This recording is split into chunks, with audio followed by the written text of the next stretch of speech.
"What the hell are you doing here? Get your ghetto ass back to wherever you crawled out from before I call security." The venom in Reginald Whitmore's voice sliced through the laughter and music like shattered glass. His blue eyes burned with hatred as he loomed over Amara Johnson. A billionaire using words like weapons. "You don't belong with civilized people.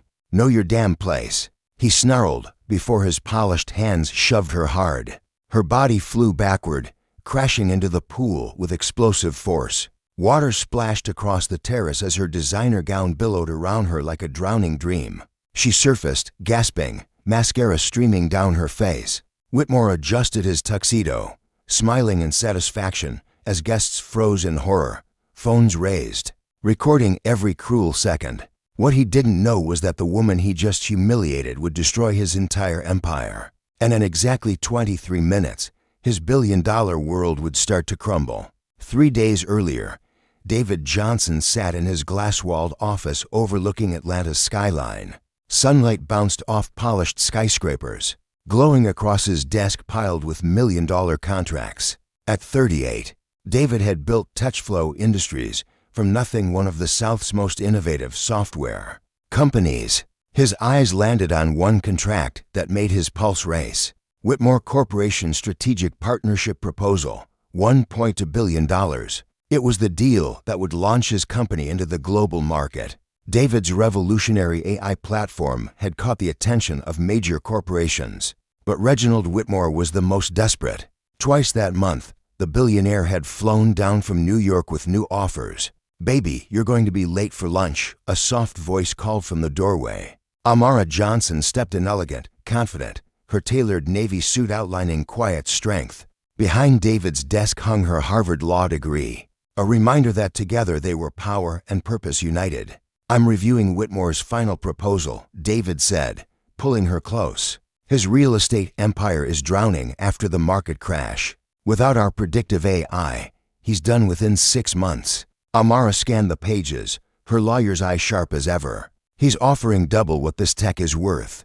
That tells me he's desperate. You're the one in control, not him." David smiled. Whitmore Corporation owned 40% of Atlanta's commercial properties, but was bleeding money. They needed his software to predict market trends or face bankruptcy. "He's hosting a charity gala tonight at the Fairmont Grand Hotel," David said. "That's where I'll close the deal." Amara frowned.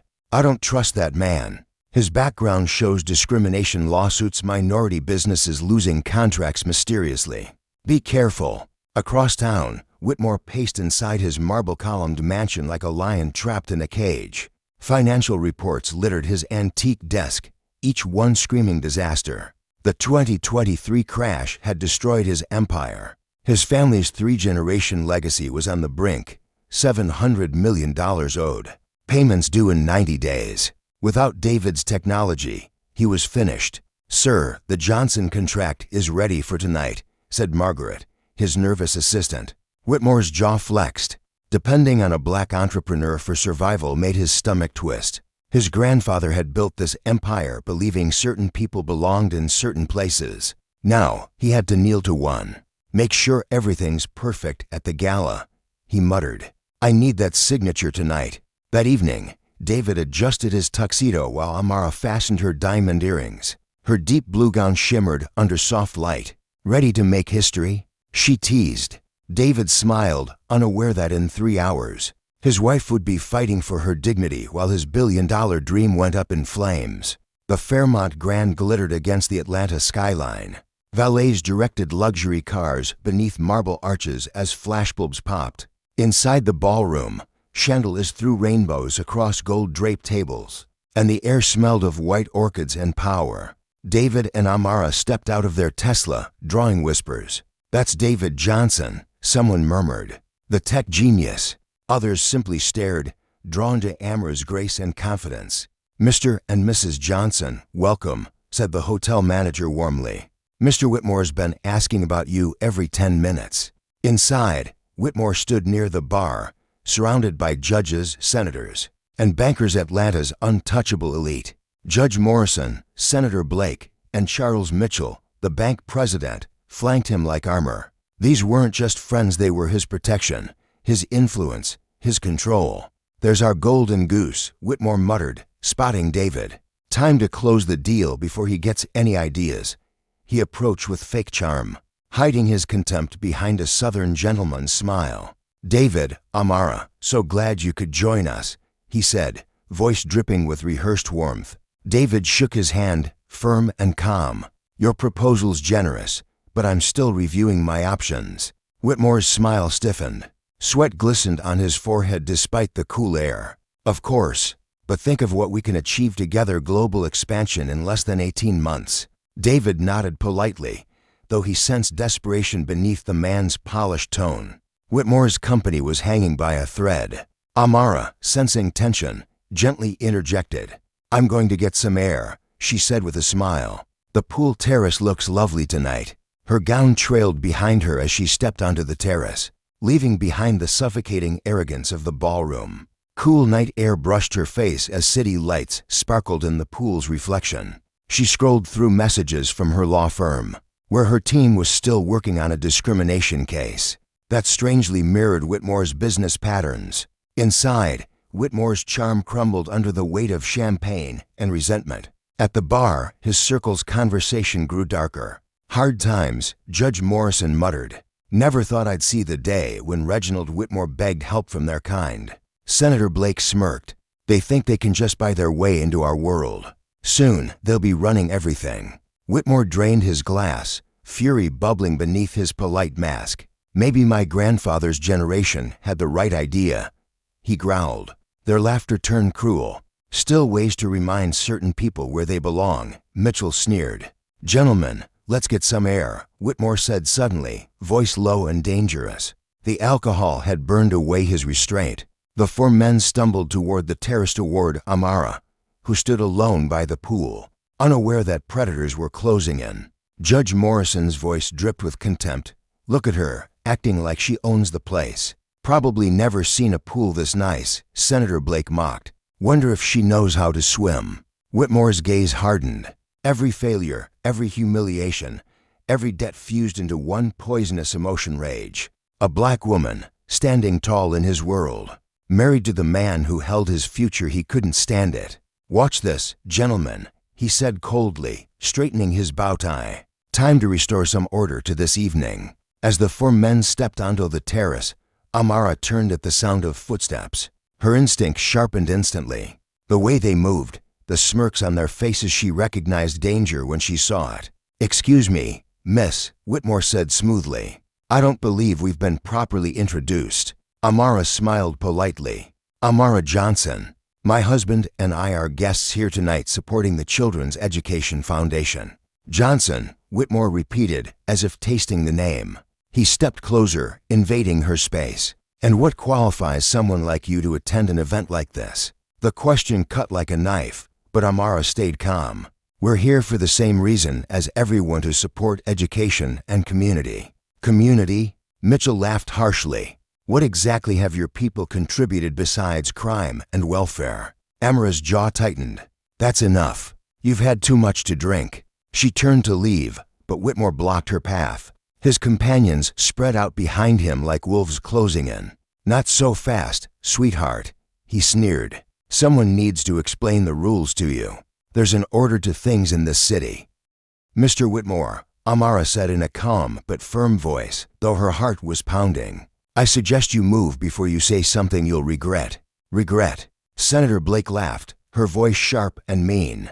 "The only regret here is letting your kind think you belong in civilized society. You're nothing but charity dressed in designer clothes." Amara's eyes burned, but her face stayed composed. She'd spent years standing before hostile judges and arrogant attorneys. This wasn't new. She refused to let them see her fear. "You should be careful," she said, her voice steady as steel. "People record everything these days." She nodded toward the glass doors, where guests inside had started watching.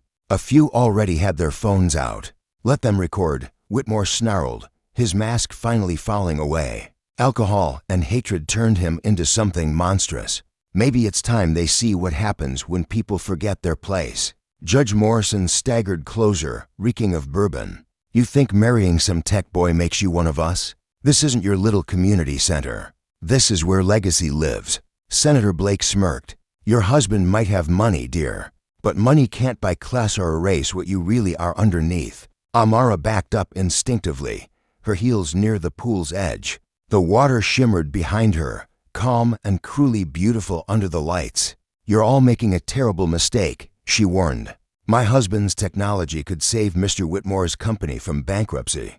Do you really want to lose everything because of this? Whitmore laughed bitterly. You think I'd rather go broke than do business with your kind?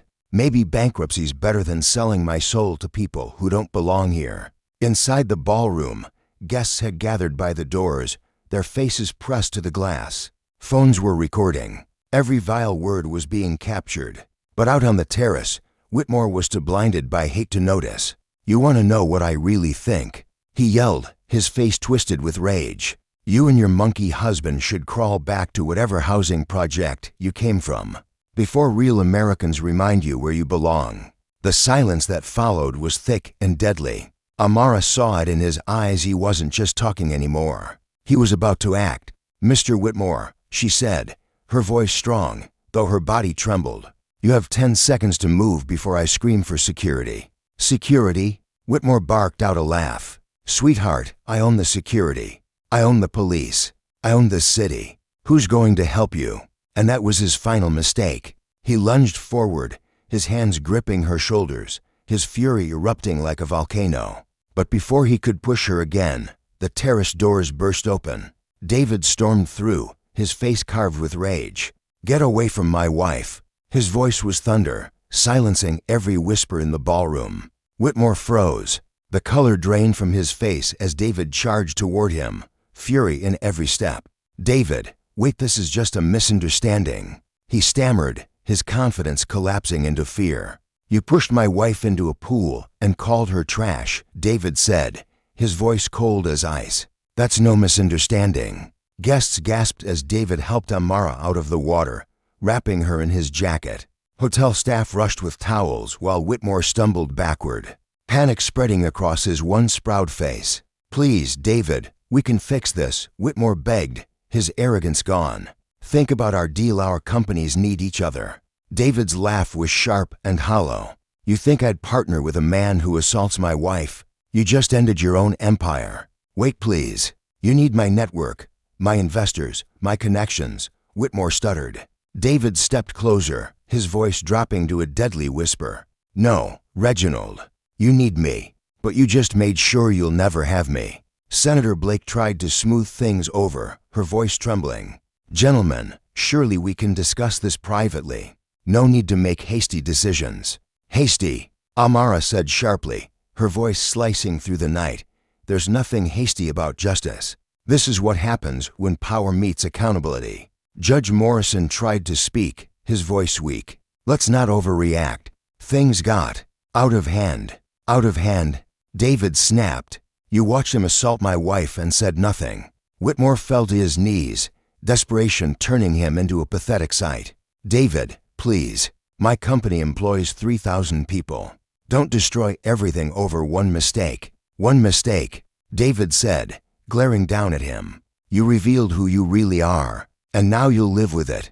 David turned to the watching crowd. The deal is terminated, permanently. Touchflow Industries will never do business with Whitmore Corporation or any of his associates. The room erupted with gasps. Phones flashed. The whispers spread instantly. It's over. Whitmore's face twisted in disbelief. You can't do this. I'll sue you. I'll ruin you. With what lawyers? David replied coldly. You'll be bankrupt before you even file a complaint. Whitmore's voice cracked as he screamed. You're stealing everything my family built. David stared him down. I'm not stealing anything. You destroyed it yourself. You chose hate over humanity. A hush fell over the terrace. Guests were still filming. The billionaire who once ruled Atlanta's business world was now on his knees, trembling before the very man he had tried to humiliate. Please, David, Whitmore whispered, voice shaking. My grandfather would roll over in his grave. Amara looked at him, soaked but unbroken. No, she said quietly. He'd be proud. You're exactly the man he raised you to be. Security finally arrived, led by Marcus Williams, the hotel's head of security. Mr. Whitmore, "You need to leave immediately," he said firmly. "You've assaulted a guest. We have witnesses and video proof. You can't throw me out." Whitmore shrieked. "I host this gala every year. My family built this ballroom." Williams didn't flinch. "You're banned from all Fairmont properties, effective immediately. Leave peacefully, or the police will escort you in handcuffs." Phones came up again, capturing the billionaire's humiliation as he was surrounded by guards in black uniforms. The crowd parted as if disease had entered the room. Meanwhile, inside the ballroom, the manager's voice echoed through the speakers. "Ladies and gentlemen, the Fairmont Grand maintains zero tolerance for discrimination and assault. We apologize for the incident." The words sealed Whitmore's fate. Within minutes, #Poolgate began trending online. Videos flooded social media, every angle of the assault, every slur, every second of his downfall. CNN, Fox, MSNBC all picked it up within the hour. As security led Whitmore out, he shouted one last time, "This isn't over. You'll regret this." But nobody listened. Guests turned their backs, pretending not to see. His allies, Judge Morrison, Senator Blake, Charles Mitchell, had already disappeared, leaving him alone to face the cameras. By the time he reached the hotel's service exit, Whitmore's phone buzzed. It was a message from his wife. "Saw the video. The kids and I are staying at my mother's. Don't come home tonight." He stopped cold, realizing that in one drunken moment, he hadn't just lost a deal, he'd lost his family, his friends, and his future. Outside, protesters were already gathering by the morning. By sunrise, his face would be on every news channel in America, forever known as the man who drowned his empire in hate. By dawn, the world had seen it all. The pool assault video had gone viral overnight. It flooded Twitter, Instagram, Facebook, every platform alive with rage and disbelief. News stations looped the clip endlessly. "Atlanta billionaire assaults woman at charity gala," read one headline. "Racism caught on camera," said another. Reporters camped outside Whitmore's mansion before sunrise, cameras flashing like lightning against the iron gates. Protesters soon joined, carrying signs that read, "Justice for Amara and racism has consequences."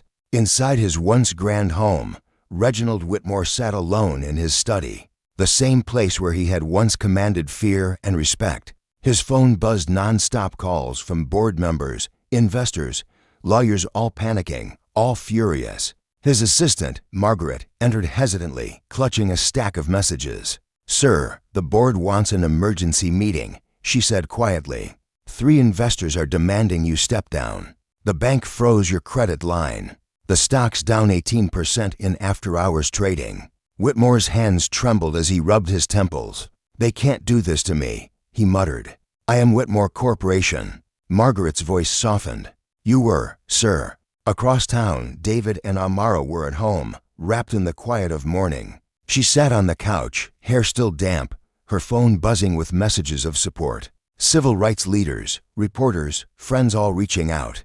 David handed her a cup of coffee and kissed her forehead. "You okay?" "I will be," she said, her voice steady. "But he's not done paying yet." The television played softly in the background. Every major network had picked up the story. CNN called it the fall of a Southern empire. MSNBC aired clips of Amara's grace and composure as analysts discussed the power of dignity under hate. Even Fox News, usually careful with its tone, called Whitmore's actions an embarrassment to American business. The story spread faster than wildfire. Within hours, Whitmore Corporation's board members were in crisis mode. Their conference room looked like a war zone, papers scattered, phones ringing, executives arguing. "This is catastrophic," said William Stevens, the board chairman. "Nike's canceling their partnership. Delta's cutting property contracts. Even our law firm is distancing itself." Another executive slammed his laptop shut. "Our PR director just quit. She said her career can't survive this scandal." Margaret, listening silently, knew what they didn't. This was just the beginning. Within 72 hours, the Department of Justice had opened a civil rights investigation. FBI agent Maria Santos reviewed the viral footage and the company's background. "The video's the tip of the iceberg," she told her supervisor. "We've uncovered 20 years of discriminatory hiring and housing practices." Federal subpoenas arrived at Whitmore Corporation, demanding employee records and internal emails. Investigators uncovered patterns: minority contractors who mysteriously lost bids, neighborhoods where black buyers were denied approvals, coded language in emails about maintaining community standards. The empire had begun to rot long before the pool incident. Now the world could finally smell it. Back at the Fairmont Grand Hotel, the manager held a press conference. Standing beside Amara and David, he announced that the terrace pool would be renamed the Amara Johnson Reflection Pool. The crowd applauded as cameras flashed. Amara smiled humbly but said little. Her silence spoke louder than any speech. Meanwhile, Whitmore's family fell apart. His wife, Jennifer, refused to answer his calls.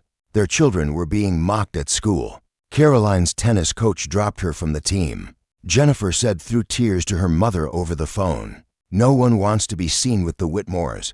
In his isolation, Whitmore watched cable news replay the moment that had ruined him. He shouted at the screen, throwing a glass against the wall. They twisted it. It was just a mistake. He screamed, though deep down, he knew it wasn't. His assistant Margaret watched him quietly from the doorway, the same way she had for 15 years. She had seen his temper, heard his slurs, and watched him destroy people quietly until now. She opened her bag, pulled out a flash drive, and left without a word. 2 days later, the FBI had the recordings. Margaret had secretly saved months of office conversations, audio clips of Whitmore, using racist language, mocking minority business owners, and instructing lawyers to find loopholes to exclude them from bids. When those recordings hit CNN, it was over. This wasn't an isolated incident, the anchor reported. It was a lifestyle, a pattern of systematic discrimination at the highest corporate levels. The backlash was brutal. Major banks canceled Whitmore's credit lines. Politicians returned his campaign donations. Even his longtime country club revoked his membership. By the end of the week, the Whitmore Corporation filed for bankruptcy protection. Amara and David watched the news in quiet disbelief. "He's finally facing the consequences," David said softly. Amara nodded. For years, he used his power to crush others.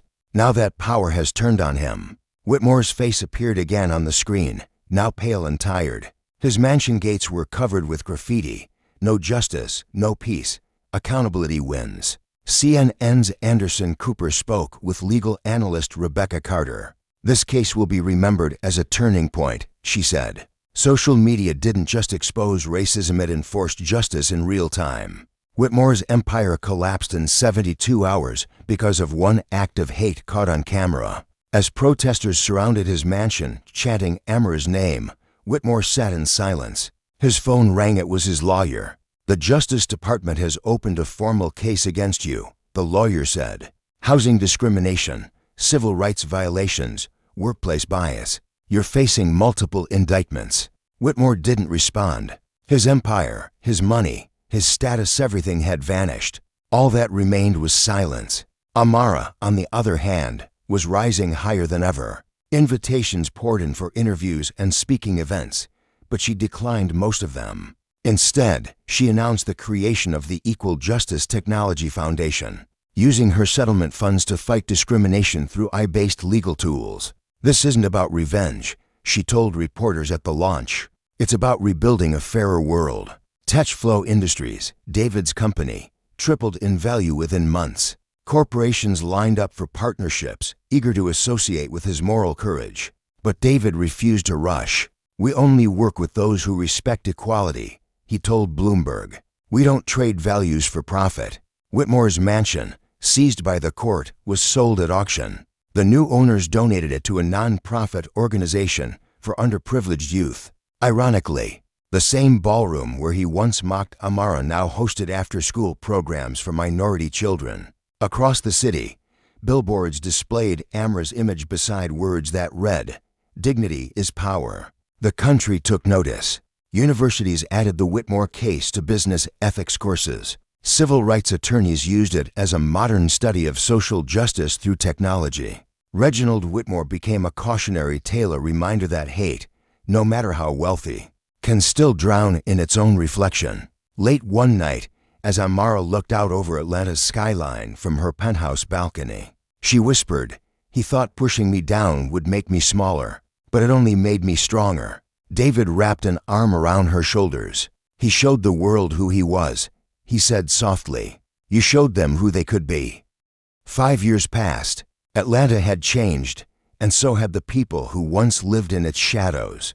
The skyline glittered brighter than ever, with one building standing taller than the rest, the Techflow Tower. Its 40 stories of glass and steel reflected not just sunlight, but progress, the kind that came from justice finally catching up with power. Inside his corner office on the top floor, David Johnson stood by the window, looking out at the city that had once doubted him. His company now employed 15,000 people across 12 countries. Techflow's AI systems powered banks, hospitals, and logistics worldwide. Every contract bore the same clause, strict anti-discrimination standards that David personally enforced. Patricia Washington, his chief operating officer, entered with a report in hand. "Our diversity audit is complete," she said proudly. "We're leading the entire tech sector in minority representation."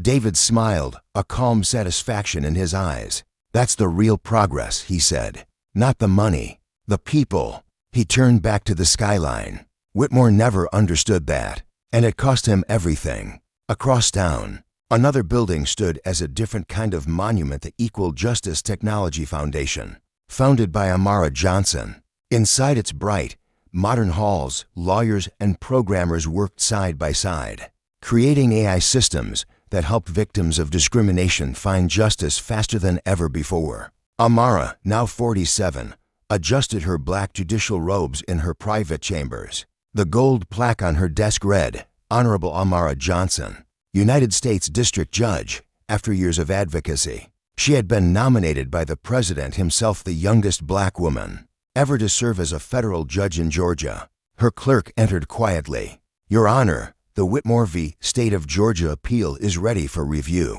Amara's expression hardened slightly. Even after 3 years in prison, Reginald Whitmore hadn't stopped filing appeals, desperate to erase his name from the record books. "Thank you," she said calmly, taking the file. She didn't smile. Justice wasn't about satisfaction, it was about balance. Whitmore's life had crumbled into dust. Once draped in tuxedos and luxury, he now wore an orange prison jumpsuit. His once groomed hair was gray, his shoulders stooped. Guards at the Federal Correctional Facility called him Pool Boy, mocking him with the nickname that had followed his viral shame. When parole officers interviewed him, his arrogance still flickered. He refused to admit guilt. "I was set up," he told them bitterly. "They wanted to destroy me." His racist remarks during those interviews sealed his fate. Parole denied. His wife had divorced him during the trial, reverting to her maiden name. His son legally changed his last name too. The mansion he once flaunted became a community youth center. Children from neighborhoods he once refused to sell to now played basketball. Where he once toasted champagne with senators and bankers. The irony was poetic. Margaret, his former assistant, published a book titled Behind Closed Doors, Working for a Racist Billionaire. It became a bestseller. She donated every dollar to scholarships for minority students pursuing law degrees. Her closing line in the book hit harder than any court sentence. He thought wealth made him untouchable, but one moment of hate revealed the truth. No fortune can protect a rotten soul. Even the Fairmont Grand Hotel, the scene of that infamous night, had transformed. The terrace pool had been renamed the Amara Johnson Reflection Pool. A bronze plaque beside it read, "In honor of courage, dignity, and justice. May this place remind the world that respect is stronger than hate." Tourists from across the country visited the pool, taking photos and leaving flowers. It had become a symbol of accountability, the moment when one woman's strength toppled a dynasty built on racism. News channels still ran anniversary specials every year. The Whitmore Scandal, How One Act of Hate Changed Corporate America. Legal schools and business universities used the case as a study in ethics. Diversity training programs cited it as the turning point that made accountability a business necessity. In an interview, legal analyst Rebecca Carter summarized it perfectly. Before social media, men like Whitmore hid their hate behind power. But after that video, America learned that power doesn't erase accountability, it amplifies it. David and Amara rarely watched those specials. They didn't need reminders. Every morning, they woke up in the world they helped change. One evening, they stood together on their penthouse balcony, looking out over the glowing skyline. The air was calm, carrying the soft hum of the city below. "Do you ever think about that night?" David asked. Amara's eyes followed the horizon. "Not with pain anymore," she said quietly. "That monster thought he could humiliate me. Instead, he revealed himself to the world, and he destroyed himself doing it." David smiled gently. "He thought pushing you down would make you smaller, but it made you unstoppable." Amara took his hand. "Change doesn't start in boardrooms or courts," she said. "It starts with people refusing to stay silent." For a long moment, they stood together in silence, remembering the path that brought them here, the fear, the fight, and the triumph that followed. Below them, the city lights shimmered like stars, a reflection of everything they had built from pain and perseverance. Inside, their daughter, born 2 years after the trial, played with building blocks shaped like tiny skyscrapers. She stacked them carefully, tall and bright, as if she already knew what kind of world her parents had created for her. Real change happens when ordinary people refuse to accept injustice as normal, David said softly, repeating the words he'd once told reporters. Amara smiled. "And when courage is louder than hate." The next morning, Amara stood before her court. The Whitmore appeal had been denied again. It was the final chapter. She signed the order without emotion, setting the papers aside. Justice had been served long ago. This was just a formality. Outside, reporters were waiting, but Amara didn't stop to speak. She walked past them with quiet dignity, her steps steady, her heart calm. She didn't need to explain who she was anymore. The world already knew. By sunset, the headlines were clear. Whitmore appeal denied, case officially closed. That night, as the city glowed under the warm amber sky, David and Amara hosted the Equal Justice Gala, an annual celebration of progress, where CEOs, judges, and community leaders gathered not to flaunt wealth but to fund scholarships and community programs. It raised more money than Whitmore's gala ever had. During her speech, Amara looked out over the crowd and said, "Justice isn't revenge, it's restoration. It's showing the world that no matter how high hate climbs, it will always fall." The audience rose to their feet, applauding until the hall echoed with hope. Later, standing by the glass doors overlooking the reflection pool, Amara saw her reflection in the water, the same place where once she had fallen. This time, she stood tall, her reflection calm and proud. In the distance, fireworks burst above the skyline, colors dancing across the night sky like promises kept. If you believe that dignity is stronger than hate, share this story with someone who needs to hear it. Remember, real strength isn't measured by wealth or power, it's measured by how we treat one another when no one's watching. Because in the end, character matters more than privilege, and justice, no matter how long it takes, always finds its way home.